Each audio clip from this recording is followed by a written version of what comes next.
Bismillahirrahmanirrahim. Alhamdulillah alladzi hadana li hada wa ma kunna linahtadiya laula an hadanallah. Asyhadu an la ilaha illallah wa asyhadu anna Muhammadan abduhu wa rasuluh, amma ba'du. Hadirin hadirat calon-calon ahli surga yang dimuliakan Allah. Bersyukur kita kepada Allah Subhanahu wa taala umur yang telah diberikan kepada kita, kesehatan, bahkan mungkin apa adanya, tetap berada dalam upaya melaksanakan hidayah dari Allah Subhanahu wa taala dalam bentuk peribadatan, dan termasuk hadirnya kita di masjid ini walaupun dihantui dengan hujan, tapi tetap melaksanakan tugas dari Allah Subhanahu wa taala. Insyaallah beberapa menit ini kita manfaatkan jeda antara salat isya dan tarawih untuk melaksanakan salah satu kewajiban dari Allah Subhanahu wa taala, yakni utlubil ilma minal mahdi ilal lahdi. Tuntutlah ilmu dari mulai lahir sampai ke datangnya ajal kepada kita. Memanfaatkan majelis riungan-riungan kita sebagai umat muslimin untuk sedikit menambah keilmuan buat kita. Adapun ajakan yang ingin saya sampaikan pada kesempatan ini, khususnya untuk saya sendiri dan umumnya untuk kita sebagai umat muslimin, yaitu marilah kita tetap konsentrasi yang penuh di bulan Ramadan ini. Konsentrasikan pikiran kita, konsentrasikan hati kita dalam ibadah kepada Allah di bulan Ramadan ini adalah Allah sayang kepada kita, bukan Allah membebani kita. Adanya saum, adanya tarawih, adanya sahur, jangan jadi beban buat kita, tapi jadikanlah ini adalah kabar gembira dari Allah Subhanahu wa taala. Dia merupakan perbaikan, sarana perbaikan untuk kita dari Allah Subhanahu wa taala. Kalau di dunia teknik barangkali kita termasuk overhaul, memperbaiki mesin supaya press kembali, supaya sehat kembali, supaya siap lari, kuat tenaga lagi. Apa alasannya Allah menjadikan Ramadan ini sebagai sarana buat kita untuk perbaikan diri kita sendiri, dunia dan akhirat. Yang perlu jadi catatan kita, Allah memperbaiki kita melalui Ramadan adalah dunia dan akhirat, dan itu diungkapkan di dalam Al-Quran. Yang sering kita baca, sering kita dengar di dalam Al-Quran, ayat tentang Ramadan itu berkumpul di satu tempat. Surat Al-Baqarah ayat 183 sampai 187. Di dalamnya ada proses atau janji Allah atau sarana Allah untuk kita untuk memperbaiki diri dengan kata-kata la'alla. Hadirin, agar atau supaya dalam bahasa Indonesia, bahasa Arabnya ada beberapa. Salah satunya adalah la'alla, yang lainnya asa, yang lainnya lagi kai. Semuanya artinya adalah supaya. Tetapi masing-masing memiliki makna yang berbeda atau fokus yang berbeda. Kalau la'alla itu adalah lil istirja. Istirja bil amal. Harapan ada action. Ada satu harapan tapi ada action, itu la'alla. Berdagang supaya untung, itu la'alla. pergi supaya mencapai tujuan. Itulah Allah. Kalau asa, asarbukum ayyarhamakum, asallahu, asa, dan banyak-banyak lagi asa. Kalau asa itu litamani, artinya angan-angan. Bila amalin tanpa action, tanpa gerak. Hayang beunghar, tapi tidak dagang, tidak usaha. Itu namanya tamani, asa. Kemudian mau mencapai satu tujuan tapi diam, itu asa. Maka Allah menyatakan di dalam surat Al-Baqarah ayat 183 sampai 186 ada 3 la'ala. Yang pertama la'allakum tattaqun. Yang kedua la'allakum tashkurun. Dan yang ketiga la'allahum yarsyudun. La'allakum tattaqun yang artinya supaya kalian menjadi orang yang bertakwa. Dengan saum Ramadan, dengan berbagai amal amaliyah di bulan Ramadan itu la'allakum tattaqun, supaya kalian menjadi orang yang bertakwa. Yang keduanya la'allakum tashkurun, supaya kalian menjadi orang yang bersyukur. Dengan berbagai karunia yang Allah berikan, dengan berbagai keringanan yang Allah berikan kepada kita, dengan berbagai janji-janji Allah yang pahala yang berlipat ganda di bulan Ramadan, supaya kalian termasuk orang yang bersyukur. Bahkan dengan satu amalan bisa melipat gandakan sama dengan beramal selama 1000 bulan lebih. Itu pun adalah la'allakum tashkurun, supaya kalian bersyukur. Dan yang ketiganya adalah la'allahum yarsyudun, supaya kalian berada dalam jalan yang benar, supaya ada di rel yang sebenarnya, jangan sampai celaka, selalu selamat.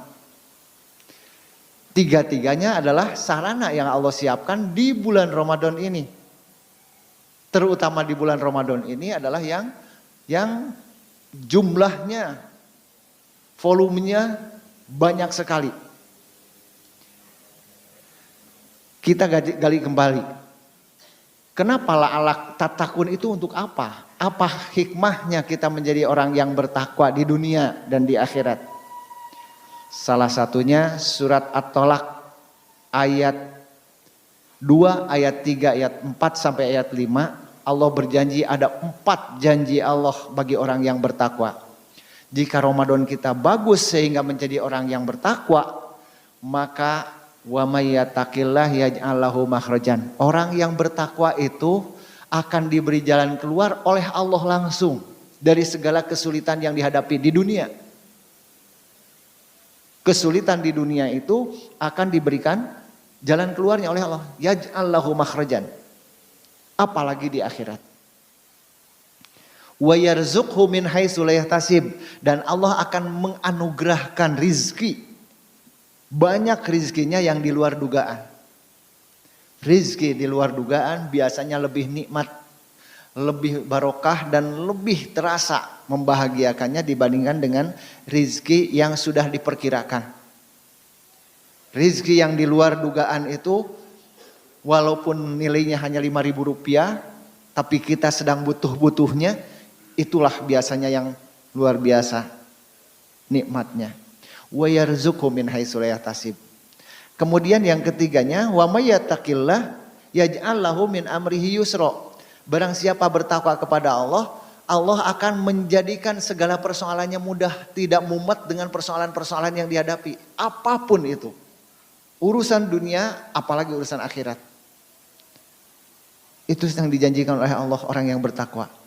Dan yang keempatnya di ayat yang kelima surat At-Tolak, wa may yattaqillah yukaffir anhu sayyi'atihi. Orang yang bertakwa kepada Allah itu akan selalu dihapus segala kesalahan-kesalahannya. Orang yang dihapus kesalahan-kesalahannya, doanya akan mudah diterima oleh Allah. Satu, takwa. Yang kedua, la'allakum tashkurun. Orang yang bersyukur. Untuk apa kita bersyukur? Allah berjanji orang yang bersyukur itu akan ditambah kenikmatan. Bersyukur atas jasadnya, Allah akan memberikan kenikmatan jasad itu lebih baik daripada sebelumnya.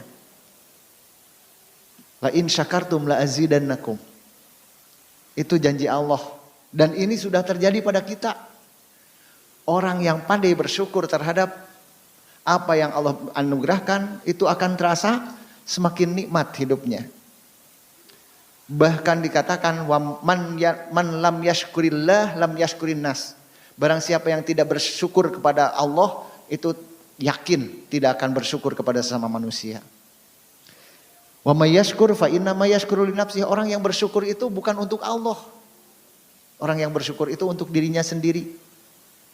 Kita gambarkan saja, ketika kita mendapatkan pemberian dari orang, contoh pakaian, kita diberi pakaian oleh sahabat kita, kemudian pakaian itu disyukurkan, terima kasih, dan pada saat momen tertentu kita memakainya dengan sangat menghargainya, bersyukur, berterima kasih atas pemberiannya, maka orang yang memberi itu setidak-tidaknya merasa bahagia. Paling tidak akan merasa bahagia bahwa pemberian saya itu sudah diterima, dipakai oleh dia. Nanti kalau saya punya pici akan saya kasihkan pici. Nanti kalau saya punya sarung akan saya berikan sarung. Diberi baju bekas saja disyukuri. Apalagi Allah, itu syukur. Allah berjanji di surat Ibrahim ayat 7. Dan yang terakhir adalah orang yang saum itu akan la'allahum yarsyudun, akan diluruskan dalam hidupnya. Kalau kereta itu berada selalu dalam rel, tidak akan keluar dari rel, karena keluar dari rel akan celaka. Tidak akan, ketika mau tenggelam akan diselamatkan oleh Allah. Jangan tenggelam kamu. Ketika ada makanan yang harusnya mencelakakan bagi dirinya, Allah akan menghilangkannya, akan menyelamatkannya. Jangan sampai ada duri yang masuk ke dalam mulut. Mampu Allah untuk itu. Dan itu namanya yarsyudun, irsyad. Dengan catatan kita harus berdoa. Berdoalah kepada Allah. Makanya ayatnya itu hubungannya dengan doa. Wa idza sa'alaka ibadi anni fa inni qarib. Kalau ada orang yang bertanya kepadamu Muhammad tentang di mana Allah berada, jawablah aku ini dekat, kata Allah. Uji budak watadai, pasti aku akan mengabulkan, mengijabah doanya orang yang meminta kepadaku. Tapi syaratnya harus minta. Jangan ada Allah mah sayang kepada saya, tidak diminta juga akan memberi. Tidak, Allah minta. Falyastajibuli, mintalah kepadaku. Di ayat lain fasta'in billah wasta'inu bis-sabri was-shalah. Itu perintahnya. Minta. Mintalah dalam segala aktivitas. Mulai minimal dengan bismillah, akhiri dengan alhamdulillah. Dan ketika kita menghadapi persoalan, sekali lagi, ketika kita menghadapi persoalan yang terakhir, kita jangan sombong dengan kemampuan kita. Sampai Nabi mengatakan, jika kamu mau memasukkan kakimu ke dalam sandalmu, ucapkanlah bismillah. Dengan menyebut nama Allah sebagai minta perlindungan kepada Allah. Sebab semudah-mudahnya yang termudah bisa jadi sulit. Sehingga berdoalah kepada Allah. Ketika kita menghadapi persoalan, mudah ataupun sulit, ungkapkanlah kalimat ini. Allahumma la sahla illa ma ja'altahu sahlan. Wa anta taj'alul huzna idza syi'ta sahlan. Allahumma la sahla, ya Allah, tidak ada kemudahan di dunia ini illa ma ja'altahu sahlan, kecuali yang engkau jadikan mudah. Memasukkan kaki ke sandal jepit itu anak kecil pun mampu. Tapi apakah itu akan menyelamatkan dia atau mencelakakan dia? Allah yang bisa. La sahla illa ma ja'altahu sahlan. Tidak ada kemudahan kecuali yang Allah jadikan mudah. Wa anta taj'alul huzna idza syi'ta sahlan. Dan engkau menciptakan kesulitan dan engkau menciptakan kesedihan pada kami. Idza syi'ta sahlan. Kalau engkau menghendaki pasti akan menjadi mudah.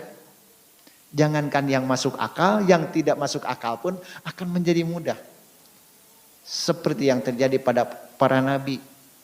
Nabi Ibrahim, api yang panas, fitrahnya panas menjadi dingin. Nabi Yunus yang mestinya dia mati karena 3 bulan 10 hari berada di dalam perut ikan, hidup di dalam perut ikan, ikannya ada di air, tentu manusia akan mati. Tapi idza syi'ta sahlan, kalau Allah sudah menghendaki akan menjadi mudah. Nabi Yunus berada di dalam perut ikan selama 3 bulan 10 hari. Ikan terdampar di pinggir laut, di pantai. Nabi Yunus keluar dalam keadaan hidup. Allah mampu, jangankan yang masuk akal. Itu sebabnya marilah kita biasakan untuk berdoa, terutama ketika menghadapi persoalan. Yang paling pertama curhati oleh kita adalah Allah. Allahumma la sahla illa ma ja'altahu sahlan wa anta taj'alul huzna idza syi'ta sahlan. Ya Allah, tidak ada kemudahan kecuali yang Engkau jadikan mudah. Tidak ada, dan Engkau menciptakan kesulitan. Jika Engkau menghendaki, pasti kesulitan itu akan menjadi mudah. Demikianlah pesan jelang tarawih yang dapat saya sampaikan, mudah-mudahan menjadi bekal sedikit demi sedikit buat kita. Marilah kita jadikan Ramadan ini adalah kenikmatan, bukan beban. Jika kita sudah merasakan itu, sebarkan kepada keluarga. Jika sudah, maka kepada anak dan cucu kita. Bahwa Ramadan itu bukan beban, bukan siksaan dari Allah, tetapi ini adalah perbaikan dari Allah Subhanahu wa taala. Mohon maaf atas segala kekurangannya, terima kasih atas segala perhatiannya. Aqulu qouli hadza wa astaghfirullah li wa lakum. Wassalamualaikum warahmatullahi wabarakatuh.